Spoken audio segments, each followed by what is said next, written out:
Welcome to the Beautifully Broken podcast, designed to bring purpose to the broken through the words of our testimonies. Our prayer is to bring forgiveness, healing, and deliverance to others through the power of our testimonies and God's Word. It's time to raise up beautifully broken women who can live in His goodness daily, break generational curses, and live out His purpose for their lives. And I'm your host, Stephanie Bullock. Now let's dig in. Welcome back to the podcast. As we continue leading up to our women's conference, Unlocked, Keys to Spiritual Awakening, today's conversation centers around one truth that's powerful. God holds the key to deliverance. So many people are living bound by past choices, fear, shame, addiction. And deliverance is not just something that we read about in Scripture. It's real. It is available. And it is happening still today. Today, we're going to sit down with Amanda Pace, whose story is one of true deliverance. What looked like just small decisions turned into brokenness, addiction, and eventually loss. But what the enemy meant for bondage, God used as an opportunity for freedom. Through His grace, truth, and freedom, Amanda experienced only what God can do. Chains broken, identity restored, and a new life unlocked. Her story is a living example that deliverance is a key that God freely gives, but it requires surrender, trust, and stepping into His truth. As you listen today, we want you to hear this clearly. Whatever has held you captive, there is a key with your name on it. Freedom is possible. Well, Amanda, thank you for coming to talk with us about what the Lord has done in your life. And I know that there's a lot. There's a lot of different stories, a lot of different angles. But why don't you start off just by talking to us a little bit about how you grew up, where did you grow up, what did that look like, and then take us on your journey. Okay, I'm Amanda Pace. I'm originally from Eagle Lake, Mississippi, which is a little bit north of Vicksburg. Grew up, it was a normal childhood as far as I knew. Right. My mom was divorced a couple of times. We moved to Arkansas. We moved back to Mississippi. She met the guy that I call my dad when I was 8 years old. She married him. Started school at West Lincoln, graduated from West Lincoln in 2000. Lived just a typical childhood. I mean, there was some stuff in there that was some trauma, but I think everybody's got some kind of childhood trauma that they have to process as they get older. Sure. But my mom did the best she knew how. Yeah. And I've come to terms with that. Right. We said graduated in 2000. The following May, after graduation, I had a baby. Oh, wow. Married to a man that I barely knew. So you got married right out of high school? Right out of high school. Okay. All right. Yeah, to a man that, my parents were very strict and very sheltered, and they didn't let me go out but one night a week. I had to be home by 10 o'clock when I did go. Yeah. The parties were just starting at 10. Right. And your parents knew that. Yes. Yeah, your parents knew that. So when I met Jonathan, which is my son's dad, when I met him, my parents liked him. He was a good guy. He's still an amazing guy. But they allowed me some freedom. Yeah. And as soon as they gave me that freedom, right, 3 months later, I ended up pregnant. Mm-hmm. So, and then when I got pregnant, the first question was, when are y'all getting married? Mm. So, and that was my son, the best part of us. That marriage didn't last a year and a half. Wow. Yeah. And during the time of our divorce, I got pregnant with my twins. So I have twin girls that are 22. And then shortly after they were born is when my drug addiction began. Mm. They were 2 weeks old the first time I ever tried drugs. Oh, wow. Yeah. And so how did you, well, first of all, did you have your son with you as you had the twins? Jonathan and I had 50-50 custody. Okay. We co-parented really well together. That's a blessing. And he will even tell you that, until I was on drugs, that I was a good mama. Mm-hmm. Right. I mean, but he was, like I said, he's an amazing man. He stepped up. He's been the daddy, and his wife has been the mama that I couldn't be. Yeah. And then I wasn't. So how old was he when you got pregnant with the twins? 2.5. 2.5. Okay. And so tell us about how did you get to try drugs 2 weeks after having twins? Well, at this time, I was in school. I was in college for medical assisting. Okay. I was working 2 jobs to support myself and my 2 kids.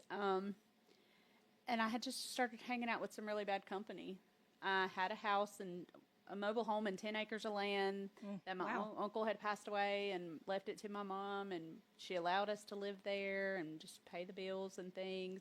But I was working, going to school, and I was hanging out with the wrong people. And I had finals. I had Riley and Reagan in December. I went back to school in January. Yeah, you're right. You don't get maternity leave from school. No. No.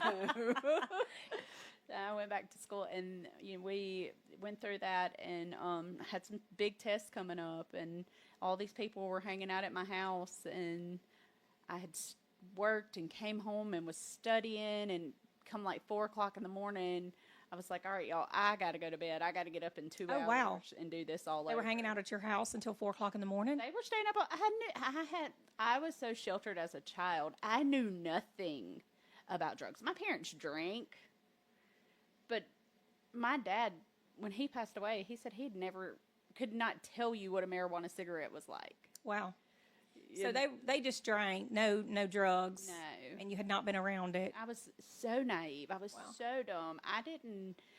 These people were hanging out at my house, living at my house, manufacturing meth in my yard. Like I said, I lived on 10 acres of land, so they could go out in the woods. Oh. And I had no clue. They were using you. Yes. Wow. But that particular day, it was like 4 o'clock, and I was like, okay, I've got to go to bed. I got to get up in 2 hours and do this whole stuff all over again. And did you have the twins? Yes. I had Caleb and the twins both with me. Wow. Yeah. And they said, here, try this. And that was where it all started. And it was? Methamphetamines. Mm-hmm.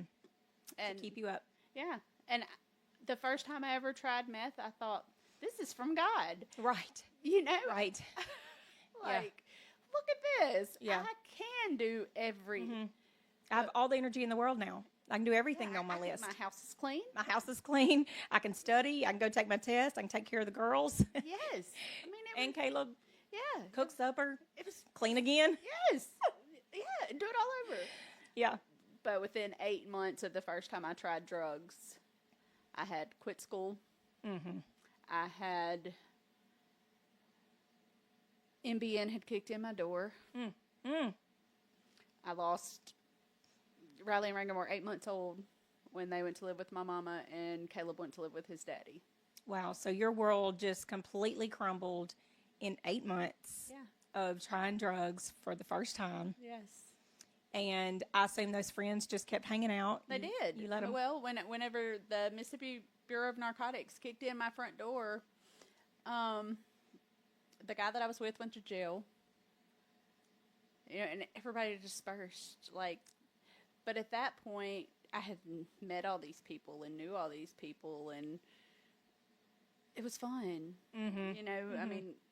Only people who struggled with it, been in addiction, understand when I say that. Yeah. But, it was a good time all the time. And somebody else that I loved and trusted had my kids, and they were okay. So, and at that point, I was like, well, I've lost everything. What's the sense now in doing any better? Wow. So let's sit there for a minute. There are women out there listening that are in that spot right now, that have lost everything and don't feel any self-worth, don't feel like they deserve any better, and think the same thing that you just said, I don't have anything else to lose, so why would I try any harder than what I'm doing right now? My life's already over. I've lost everything, so why not just keep doing what I'm doing? And so how long did you continue doing that? At that point, I was 22 years old. I'm 43 now. At that point, I was 22, and I didn't stop. I mean, if anything, my mom and my Aunt Julie went and signed a court order to have me put into treatment. I wasn't ready. Yeah. I went to that treatment center. It was a vacation. I went to that treatment center. And left the treatment center with a man that I had met in the treatment center. Nice. I didn't even have my family come pick me up. And they knew, and they didn't fight, you know. I mean, they're like, you know, my mom, being the person that she is, she's very upfront and control, you know. I mean, looking back now, I think, why didn't she show up? Why didn't she drag me? That's true. She didn't. Like, when I told her that I was leaving with, I don't even remember his name. She just allowed it. You know, and then Jonathan, once again, had Caleb. I knew Caleb was okay. He was taken care of. Riley and Reagan were with Mom. I knew they were okay. I knew they were taken care of. And that was almost I tell Mom often that was the worst thing she could have done for me. Not because I don't appreciate it and don't love that she hadn't, but had she said, hey, these are yours. That's right. You're going to raise them. Instead of, I got the girls, you just go do whatever you want to do. Right. You know, I always feel like had she pushed that responsibility on me, that maybe things would have looked different. Yeah. I can see that. But like you said, she was doing the best she knew to do. You know, babies don't come with a handbook. No.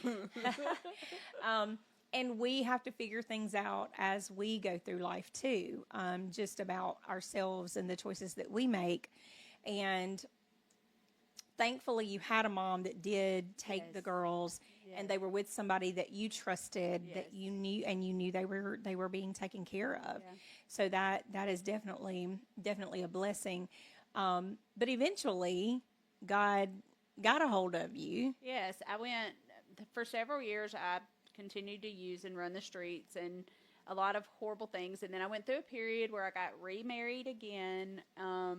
And I was clean, and we were living Mama was still hesitant about giving me the girls. Jonathan was still hesitant about letting Caleb, and well, you had to gain their trust again. Yeah, and it was a hard time because I knew, well, it was a lie because I didn't stay sober. You know, I was, but I did for several years. There was several years there that I did, and in my heart, I really wanted to. Sure. You know, so, I mean, and I got married, and we lived a great life. And I still to this day don't know what happened to that marriage. You know, like, just one day I left to go to work. Well, he had left on a Sunday to go to work, and I left on a Monday morning to go to work. When I tried calling him Monday at lunch, I couldn't reach him. And I just knew something was wrong. And by the time I got to our house, which was a 45-minute drive from me, I was driving from Hattiesburg to Summerall, my house was all of his stuff was gone. Wow. Like, gone. He didn't answer the phone. There was zero contact, like, for like 6 months. Wow. Yeah. So that was almost like grieving a death. Like, I thought we had this good life. And there were no drugs involved? No. Interesting. Yeah. Did you ever find out what happened? Well, yeah, it was his daughter, and where we lived in Summerall was where we lived. She would have had to have went to a bad school, and she was coming to live with us, and I was throwing a fit about the school that she would have to attend, and I wanted to do something else, like we were going to have to move or something so that she wouldn't attend that school. And he took that as I didn't want his child to live with me. Oh, no. Yeah. So ultimately that was what, but there could have been a conversation, but sure. God's plan. That's right. Yeah. Yes, God's plan. Yeah, because that wasn't where I was supposed to be anyway. No. So you get home, all of his stuff's gone. So what did you do? Well, we were living on 150 acres in a 5-bedroom, 2.5-bath home that I could not afford. Wow. So, I mean, at that point, I moved into Hattiesburg, into an apartment. The funniest little thing there, when we moved into an apartment, my kids had never lived in an apartment. They'd always lived in a house. So they went to school and told everybody that their mom lived in a hotel. Nice. Okay. Yeah, that's exactly what you want your kids to tell everybody. But I got an apartment and eventually started dating again. And of course, I always wanted to pick the guy that I could fix. Sure. Yep. I feel that.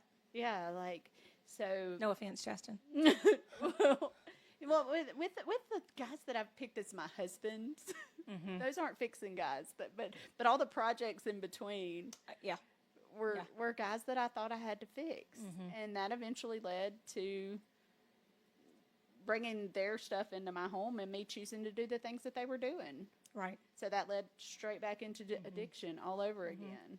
A great example of, we are the light and we are to go into the darkness, but we are not to reside there. Yes. We're not to sit there. We're not to fellowship with that, because that's exactly what happens. Yes. For me, it's to be a witness from a distance. Yes, you can't invite them into your house and lay in the bed with them. No, you cannot. No, you cannot. But it takes maturity and spiritual maturity to understand that. Yes. So we haven't really talked about that yet. At this point, where is your relationship with Christ? Are you saved? Had you been saved? Had you had a transformation and then backslid? Like, tell me what that looks like. At the age of 16, I gave my life to the Lord through a Disciple Now weekend with East Haven Church. And I had a true encounter with the Lord, and I followed that up with baptism. Okay. And as far as what I understood as a Christian and things, I lived that for a few years. But were you discipled? Was anybody pouring into you about what that walk looks like, what the Bible says about what we should be doing and not doing, and those sorts of things? Absolutely not. And at 16, you can't know that. No, and even in my second marriage, we went to church, but that's all we did. We were Sunday church goers. And being of Southern Baptist, we got the Easter, Christmas, the feel-good messages. Yes. At that time, I feel like the Baptist churches have changed over time, but I was in Baptist churches during that time too, and every Sunday felt like just a feel-good message. Yes. Like I might be convicted a little bit, but not like today. I feel like pastors, for the most part, are bringing a heavier message. Oh, absolutely. But with my understanding and the knowledge that I had, it was surface level. I left out feeling good about myself every time. Like, I'm still doing good. Look, I'm here. So, did I always think that I was? Yeah, probably. But was I? Absolutely not. I had no relationship. I had no prayer life. Once again, I was a Sunday morning consumer. Yeah. Right. Wow. So you moved into an apartment. You started dating again. And what's next? My dad got sick.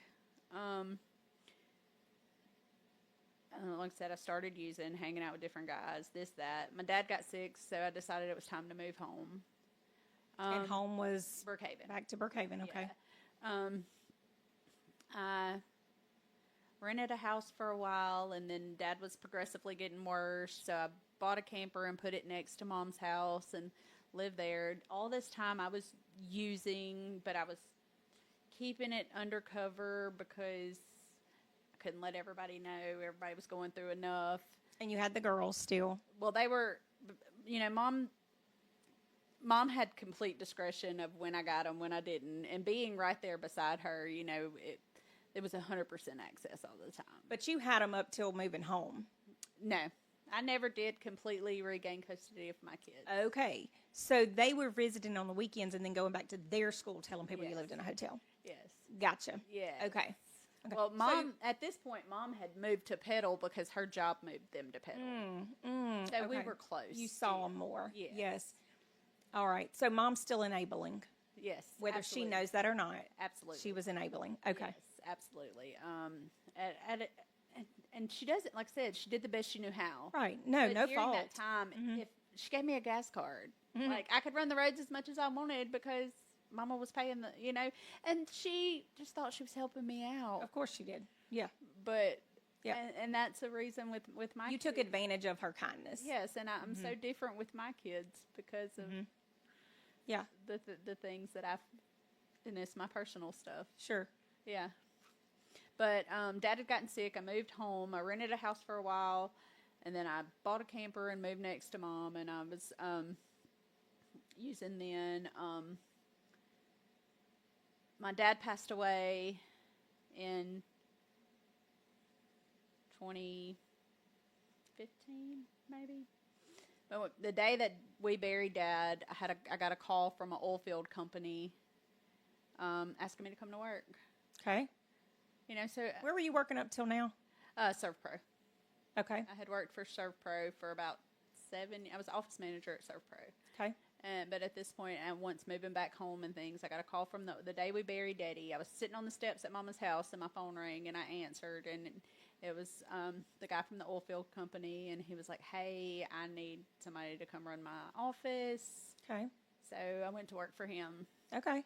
But at this time, I was using, but nobody knew. Like, And this is you were still living in Brookhaven. yes. Okay. I went to work. The company I went to work for was in Macomb. Okay. I was driving back and forth to work every day. Access to way more money than any addict should ever have access to. Okay. All right. And that led to my charges.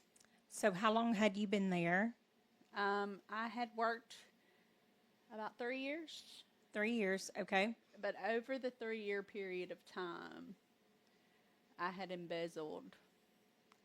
I don't remember the exact number. I know I still owe $58,000, and I've been clean and sober for 7 years now. Oh, wow. Yeah. So you began embezzling money from this oil company, and they discovered it 3 years in. Did you, had you been there 6 months, a year, when you realized, hey, I can take money? Do you remember? I don't remember. Okay. It was slow and it was gradual. It was transferring this, or he would sign checks and I would make them out for whatever. I mean. Because he trusted you. Yeah. Yeah. Yeah. And then the last few months, I knew I was caught, but I was still there. But I was throwing the bank statements away before he got there, like he was going to see it. But, Wow. And I knew, but I was like, I milked it as long as I could. Wow. Yeah. Wow. Even after you knew you were caught. Yeah. But I was an addict.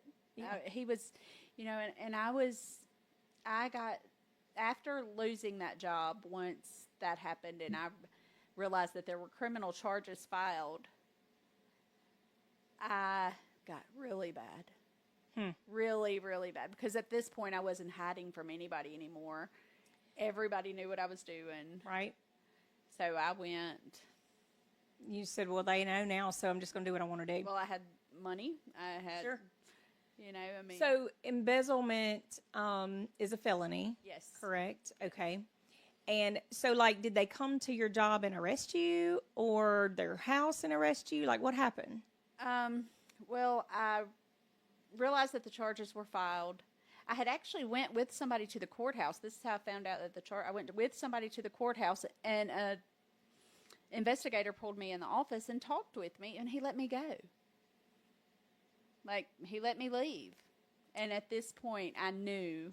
You were at the courthouse for something else? Yes, I was with someone else paying a ticket or doing something. An investigator comes, gets me out of the line with the person that I'm standing there with, takes me in a room, asks me some questions, and then he's like, all right, you're free to go. Wow. And at that point, I knew. Okay. But I was a manipulator. I was a liar. Mm-hmm. And I lied, and I manipulated, and he's crazy. He don't know what he's talking about. I can, because I thought I had covered my tracks well enough that I could make it look Okay.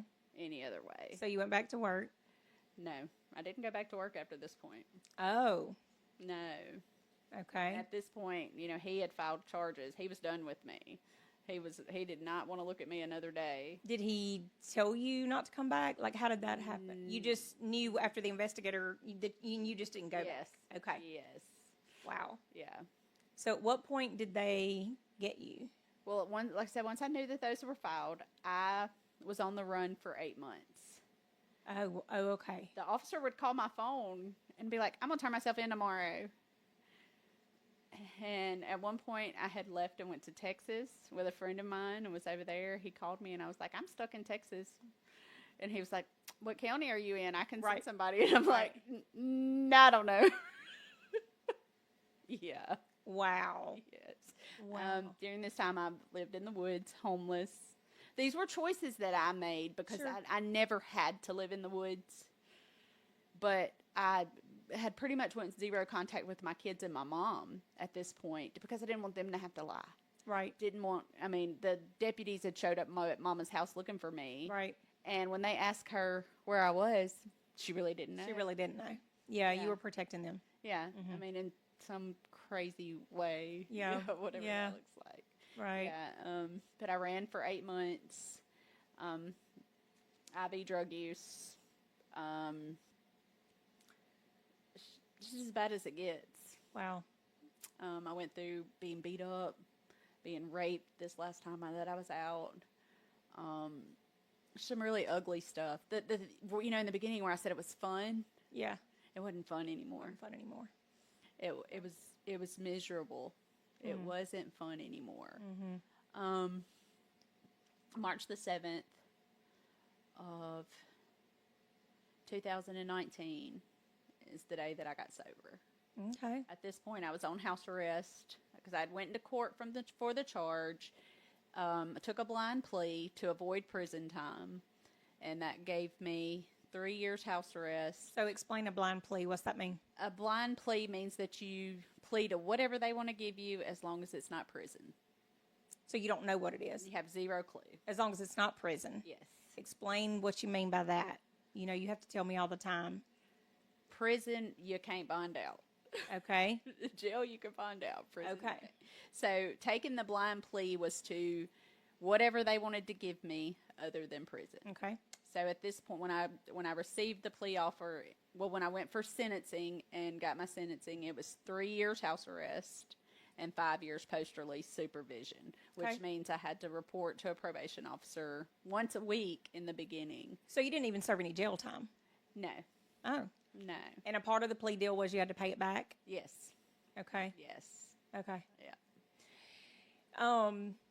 And so you just had your 9-year sobriety? 7. March the 7th of this year, I celebrated 7. Okay, I can't count. Yeah, whatever.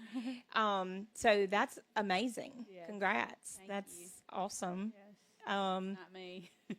Well, that's true. That's true. So, and I want to ask this question, then we'll go back. Have you, within that 7 years, has it been hard? Has it been easy? Have you ever had a moment where you thought about using again? Through my 7 years of sobriety, when we lost Kaylin, if there's ever been a time that I wanted to numb the feelings, did I think of going to get high? No, I didn't. But if there was ever a time that I wanted to numb feelings, that was then. Okay. Yeah. Yeah. But getting high, never, of course, you have to choose your hard. Serving the Lord is hard, and serving the devil's hard. Mm-hmm. You have to choose which you want to wake up every day and do. Right. You do. Yeah. So you got the plea deal, and so did you think you might go to jail? No. Once I got the plea deal, No, before, because you did a blind plea. Well, I'm taking the blind plea assured that I wouldn't go to jail. Or prison. Right. Okay. Yes. All right. Unless I did something to revoke that. Then you would have to go serve your time. And of course I did. Oh, you did? What you do? I did not pay my restitution. Okay. So you went to jail? Yes. I went to prison. You went to prison. There's a difference. Non-payment of restitution. Yeah. Jail's county.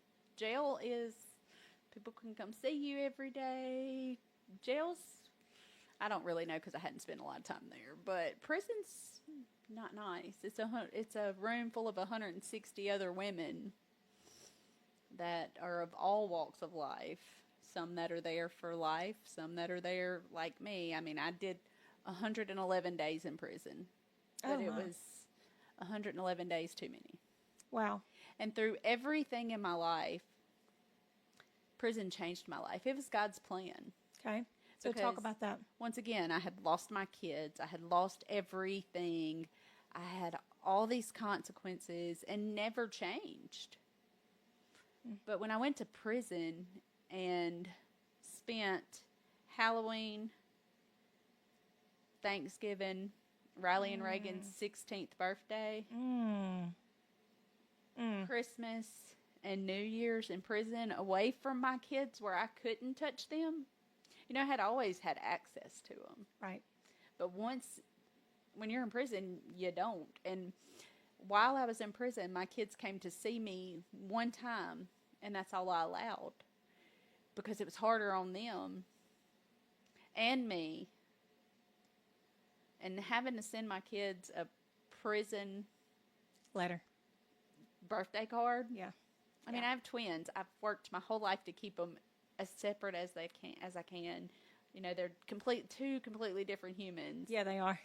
But having to send them the same birthday card with ugly purple flowers for their 16th birthday from a prison cell. Wow. That does something. Yeah. That was a turning point in my life. And the Lord knew that that's what it was going to take to have a turning point in my life. Yeah. So you get out of prison after 111 days. And where'd you go? My mama showed up to pick me up from prison. She did? Yes. Okay. Yeah, there wasn't no men in the women's cell, was there? No. There wasn't no man to bring you home. That wasn't an option. No. At least a woman didn't take you home. Well, that was an option. That was an option, and I'm glad you chose not. Okay. That's funny. Mama picked you up. Mama picked me up, and I came home, and I had reached a point in prison where they called me Christian in prison. Oh, wow, okay. You know, the girls do what they do in there and whatever, and one of the girls, it was funny, she was like, Amanda doesn't have this much gay in her, like... She's like, I mean, you're in there. You're locked up. Humans are humans. They do what they do. That's right. But I wasn't, and when I was in prison, they called me, Amanda's a Christian. Amanda's a Christian. And I was like, okay, I'll take that. Yeah. I mean, there's worse things to be called. Yes. Although Christian is a derogatory term, it originated as a derogatory term. But anyway. Yeah. So, but I came home with the mindset, while I was in there, I read my word. We did Bible studies. We did some baptisms in the prison. It was a sweet. It's only going to make sense to somebody that understands it. It was a sweet time of getting to love on other people and things like. But I had made a decision during that time that was the last time I would ever have to face those kind of consequences. Wow. And at this time, a girl that had came into Riley and Reagan's life and my life, and she came and never went home, and at this point she was pregnant and having a baby, and I mean, looking at Cheyenne as a daughter, I think my grandkids can't have the same version of me that my kids had to have. Right. That's right. I mean, I came home in January of 2020.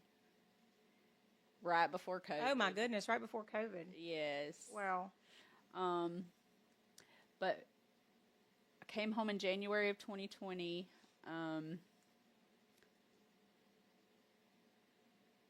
In July of 2020, Donnie and Barbara and I, which is my brother and sister-in-law, we went together and we bought a house. And that was my plan, We were going to buy a house. We were going to live. We were going to be content. And that was where I was at. At this time, I had went to work for Dry Time. Okay. I came home, which the guy who owns Dry Time used to own Serve Pro here in town. Okay. So I had a relationship with him, and I called him, and I was like, hey, look, I need to go. If it's just I had an ankle monitor on, too. Mm-hmm. So finding somebody to put you to work with an ankle monitor on. Right. You, especially sending you into people's houses, I mean. Yeah. But he did. He did. He did. Took a chance on you. He did. And he allowed me to work. And rebuilding those relationships with my kids, it's still a journey. Mm-hmm. I mean, my son will be 25 this year, and we don't have the relationship that I want us to have. But I know that God will fix that when he desires. Riley and I, we grow and we talk, and she's just getting to a point where she can say the things that she really needs to say. And I'm learning how to be a mom. I haven't done it before. So with Riley, it's taken a little longer and then there's Reagan. Sweet Reagan. You should have checked her Snapchat more. Yes. But with Reagan, she always, even in my addiction, she was beside my side. She was defending me. She didn't see the wrong. She didn't see the ugly. She just seen her mama. Yeah. So rebuilding that relationship has been the easiest. Sure. Yeah. Well, easy up to a point. Yeah. It's becoming challenging, but not due to your choices. Yeah. Well, and a lot of it is. I mean, when I have to think back to that, Reagan struggling with her own things it was good enough for my mama, and she chose it over us. What's so great about it? Okay. Yeah, that's fair. Yeah. That's fair. Yeah. I mean, and that's a hard place to be in, but it's honest. It is. But God's given you the opportunity to not enable her. Yes. And you're doing very, very well with that. She will appreciate it later. Yeah, and she's growing into such an. I mean, she is. She's doing it. She's doing it is. herself. She's doing it. Yeah. She is. I'm very proud of her. Being a parent and struggling with a child who struggled with addiction, it brings a whole new light to what I put everybody else through. Because in my addiction, I would tell everybody that I'm not hurting you. I'm only hurting you myself. My kids are taken care of. Don't worry about me. That wasn't the case at all. But until going through that myself with my own child, did I understand. Yeah. Yep. Yeah. So you start working at Dry Time. Did you and Barbara and Donnie buy the house? Yes. Donnie and Barbara still live in the house. Okay. Yes. All right. So so y'all bought the house, and then what happened? Well, that was in July of 2020 when we moved into the house. And my life had radically changed at this point. I mean, at this point, I was in my word. I was praying. I was making, every time the doors were open at the church, I needed to be there. Not just the church we attend now, but other churches. Like, I needed as much of it as I could get. So I remember when y'all first started coming to Centerpoint, y'all would leave and drive to Vicksburg. Yes. And I always was like, dang, they can't get enough church. Like, they're driving to Vicksburg to go to church again. We just got done with church. Yeah. They going to church again.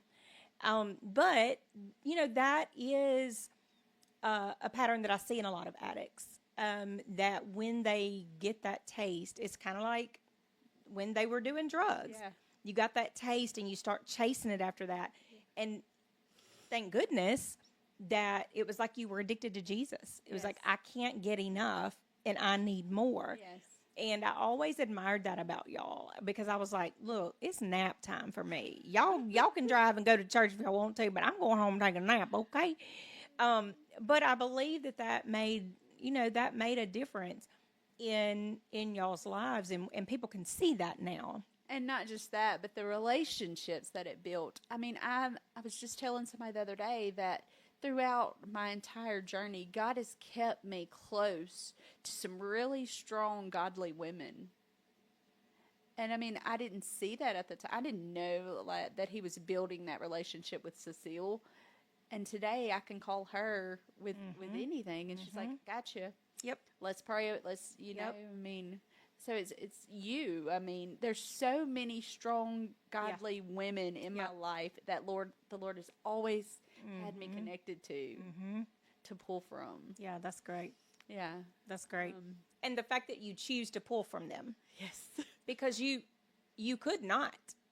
You could choose to just fall back into the, oh, woe is me. I'm gonna start secluding myself again. I'm gonna start just doing whatever I want to do because that's easier. yes, Because it's easier. Because you by nature are not an extrovert. no, That's hard for me to say that now because I'm like, yes, she is. No, you're not. Not by nature. no, It is not your instinct to do that. But so it would be easier yes, for you to just slide back into what you were doing than to make the hard choices. So you start coming to Center Point, and what was the name of the church in Vicksburg y'all were going back to? It was at River City Rescue Mission. Okay. We were going there, and then when we'd get home at like 5 PM, and then we would go to Barbara's mom's church at 6 o'clock on Sunday. Y'all was just churching it yes, all day. We did 3 church services on every Sunday. So at what point did you meet your current husband? I met him on Facebook was our first interaction. Okay. But that was, I completely sent him a message that was, I have no clue still to this day how I did it. It was a milk bath video for a baby that was supposed to go to Reagan so we could do that for Raylan. Were you friends with him on Facebook? No, maybe it was a happy birthday conversation that had been had, like just happy birthday. That was it. And then the milk bath video was sent to him. And then he's like, hey, and then I go to church the next Sunday, to the church I've been going to, and he shows up on the porch, and my brother Ronnie's like, hey, this is my sister. Is this at Center Point or where y'all were going? Oh, it was at Center Point? And then the Nikki Gracious concert is the first time we officially planned to hang out. So I remember him coming to the Nikki Gracious concert, and I'm like, who's Amanda with over there? But I don't remember him being at church before that. Him and his ex-wife and his kids came to church. Yeah. I don't remember that. I don't remember meeting him until the Nikki Gracious concert. Yeah. So that's odd. Because the very first time I seen him on the steps of the church, Ronnie said, this is my sister Mandy, and Glenn made some comment like he often does still, like, well, we see who got the looks in the family. And I literally walked by him like, I don't even want to. Crazy. Yes. It was funny. We laugh about it now. And then the Nikki Gracious concert was when we hung out. That was September the... Don't know. 16th? It was the 16th, yep. Yeah. The September the 16th was the first time that we had hung out. November the 11th of the same year we were married. Yes. Yes, I remember being very quick. Yes. And I couldn't say anything. It's like, can't say a word about that, but we'll be praying for you. Yeah. And we've definitely had a journey, but we're both seeking the Lord. We're both serving. And he comes from a background of addiction. Yes. Yes. Yes. Within the first month of our marriage, he was arrested. He was put on drug court. It was a lot of stuff. And at one point I was like, what the crap? What have I done? Yeah. Like, I don't want to do all this. Like, my kids are grown, not to mention he has Two small children that he has full custody of. Right. Like, I didn't raise my own. Right. But God's giving you a second chance. Absolutely. A second chance. Absolutely. Glenn and I were just discussing the other day, I had this preconceived notion coming in of what it would look like. That mamas and I didn't realize that the Lord had me coming to fill that spot. Correct. Yes. So. Yeah. Surprise. Yeah. Surprise, Amanda. Yeah. I wouldn't trade it for anything today. And you do such a good job. And of we've it. grown so much through our marriage. Like I said, we married so quick. We didn't know each other. No, y'all didn't. Y'all didn't. You know, But in all honesty, who really knows somebody when you get married? And that's what marriage really is about, is you know that, okay, I love you enough that I want to be with you the rest of my life. But even 5 and 10 and 15 years in, I think you continue to learn new things about that person that it either throws you into love with them even more, or it allows for a time of trial and error to be able to grow in love more, to overcome whatever that is that, okay, now this is grating on my nerves and I did not know that's about you. And you choose then to work through that, which then enables you to love them more. absolutely. And you know more than most how much Glenn and I have chose each other. Every day. Um, Even when it was very hard. yeah, there were a few times where, you know, I was like, I can't. But we can, and we And you did. And now I don't have those same thoughts. Nope. You know, now it's like, this is my husband. I love this man. I may want to choke him, but ain't nobody else. Ain't nobody else gonna choke him. Yeah. You know, he is my person. Yeah, he is. You know. He is.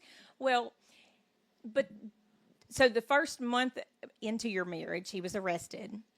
I can't remember all of the things, but y'all's first 2 years of marriage, Chastity and I have said numerous times, there ain't no way most people would make it. There's no way most people would make it through everything that y'all have been through in the first 2 years of your marriage. And again, I don't remember all of the many things, but I do want to talk about the one that could have broke you, the one that should have broke you. So you've got all these things piling on top of you, and you get a call. I don't know who the call was from, but you get a call about your granddaughter. It was a Monday morning. Wyatt's birthday is October the 9th. We had went to Golden Corral the night of Wyatt's birthday. Is that where he wanted to go? That's where he wanted to go. They love Golden Okay. Corral. But we had went to Golden Corral and celebrated his birthday, and I had Mia and Presley, which is the kid's sister. I had her at the house, and I get a call at 8 o'clock on a Monday morning from Reagan that says, Mama, Kaylin won't wake up. And Kaylin is how old? She was 3 months and 29 days. Okay. So on October the 10th, we lost Kaylin, and it was the hardest day of my life. You know, the hardest day of my baby's life, you know, and it broke me. For a long time, it broke me. That's been 2 years ago now. We didn't know at the time that Kaylin passed away, that Reagan was pregnant at that time. But I see now that the Lord knew what he was doing, because Bray brought some joy back into our life. But I was broken. I never wanted to go get high, but I wanted to be by myself, left alone. I didn't run to my husband. I ran from my husband. And he's told me this since, that I didn't allow him to grieve with me. Yeah. Yeah. And I didn't. That was his grandchild too. Yeah, but I didn't see that at the time. You know, I did not allow him to grieve with me because I didn't know how to do it. You know, and that's the thing about grief, is you learn it as you go. Yeah. And it's still just as hard today. Sure. But today I can breathe, and I trust God's plan. Right. But through that, and it's honestly only been within the last 6 months that life has came back into me, that I've started participating. My husband was a patient man. Very. a loving Very. man. Very. There, I mean, it's honestly only been in the last 6 months that the life has came back into our life, into our marriage, into Yes. our home. Yes. I was miserable. I mean, I sought the Lord through all of it. But any other man, They'd have been gone. yeah, Yes, I know. yeah. I know. But mine was, he loved me. And he was faithful Yes. and loyal. Yes. Yes. Yes. And I will forever, in that time I was just grieving. I was hurting. My baby was hurting. I couldn't fix anything. And I didn't need you to try to fix me or help me. I needed to get through this with just me and the Lord. But as humans, we just want to fix it for you because Yes. we don't know what else to do for you. Yes. But to be like, okay, what do you need? What can I do? Yeah. And you're like, that's annoying me. Please stop. Yeah. Please don't touch me. Please don't talk to me. Please don't ask me what I need. Yeah. And I mean, I pushed Glenn away completely. I did. And the fact that I still have a husband is God. Yeah, I can attest to that for sure. Yeah. I mean, For sure. you and Chad. But he never said the D word. No. Never. No. I never heard him say that. Never. And I was amazed at that. At one point, I said the D word, and he was like, "No, ma'am." I mean, we went to bed not speaking that night, and I was like, "This ain't gonna work." And he was like, "I'm not signing. You're not getting one." He said, "I don't know what you need to work through, but we're getting through it." Yep. And you did. Yes. And you did. Yes. I mean, Yes. and there's been a life back to. I mean, our marriage is fun. Like, we never got a newlywed phase. Y'all didn't.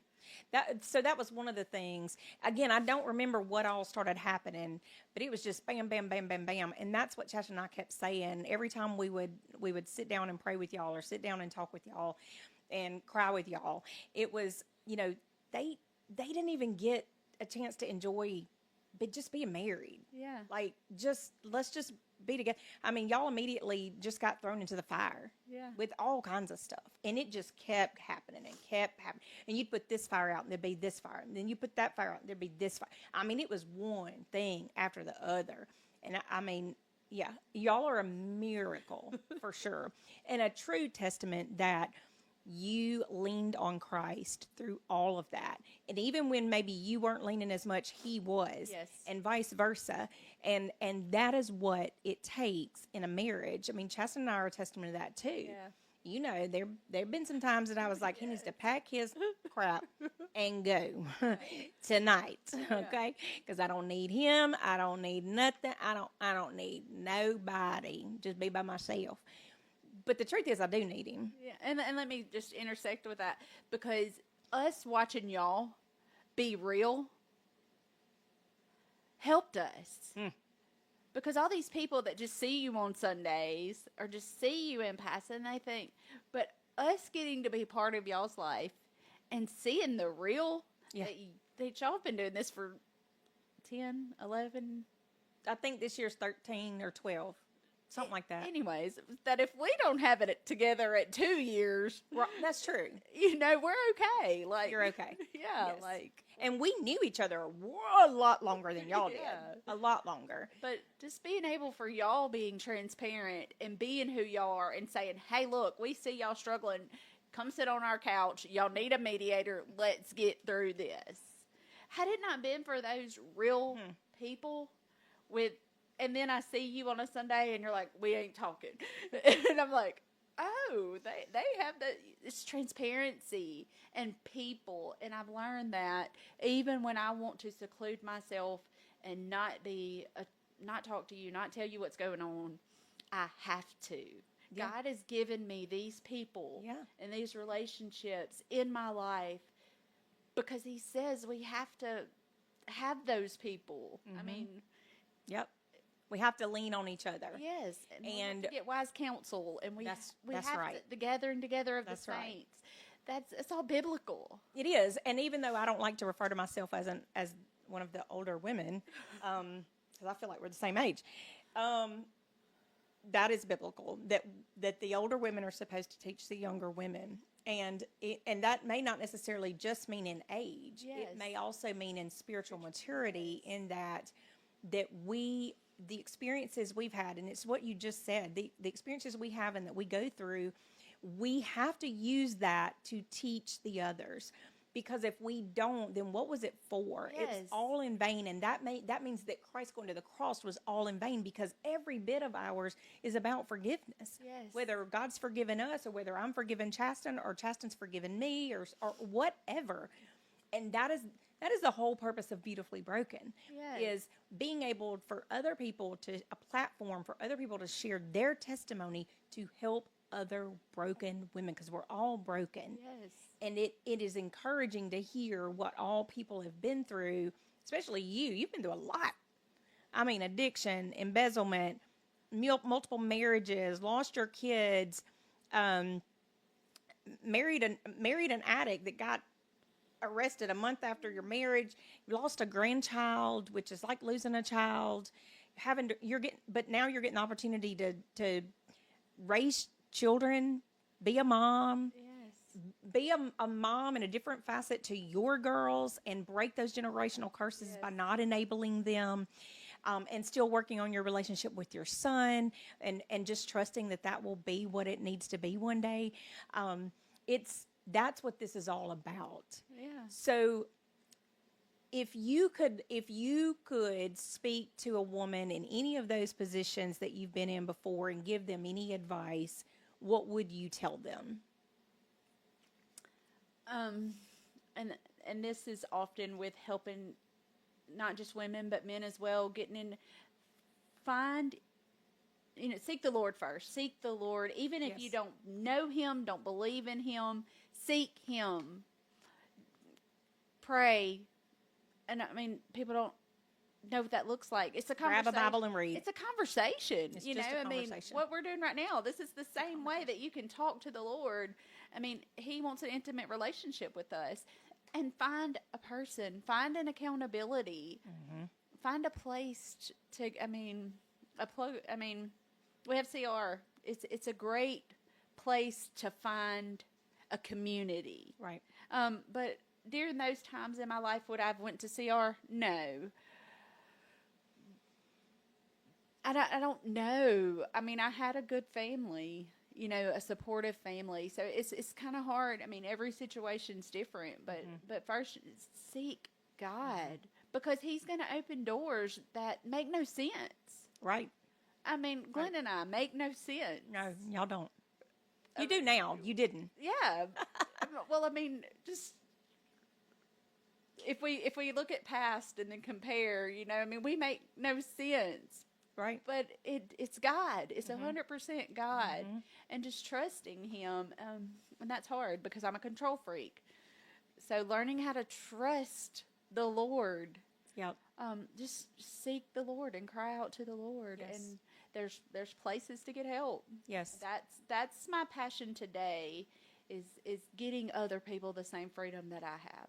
And you and Glenn are beautiful together in doing that, because y'all have opened your home to people, even if it was just for a night, in transition, getting them to where they needed to be, if they were on their way to a recovery place or a treatment center, or if they were just getting back on their feet. And y'all have done that over and over and over again. And so using your past and what y'all have been through separately, but now together, to help bring others to Christ and bring them restoration, is beautiful. And I love that about y'all, because it's not easy to open your home to another addict or a recovering addict. Yeah. It's not easy. But when God tells you to do it, you have to be obedient. And I heard somebody this week say, God doesn't open a door he didn't want you to walk through. That's it. I've never believed that. But this week that caught me, and I'm starting to really believe that. I was raised with, you still got to pray about it. You still got to pray about it, because it could be a temptation, to see if you're going to rely on that doesn't make any sense. I don't know why anybody taught me that. If the Lord has opened a door, then he is what he's doing is trying to see if you have enough faith to walk through it. Yes. That's what he's doing. Yes. It is a test from the Lord. Yeah. And so the fact that those doors swing open, and it does not make any sense, but y'all walk through them with faith and with strength and with courage and with peace, is a testimony to so many others. And I'm thankful that you're my friend, and that you're a testimony to me and an inspiration to me too. So I appreciate that. Well, thank you for sharing your story with us today, and the good, the bad, and the ugly. And I know that it's going to touch some other women's lives. So thank you for being obedient. Thank you for allowing me to be here.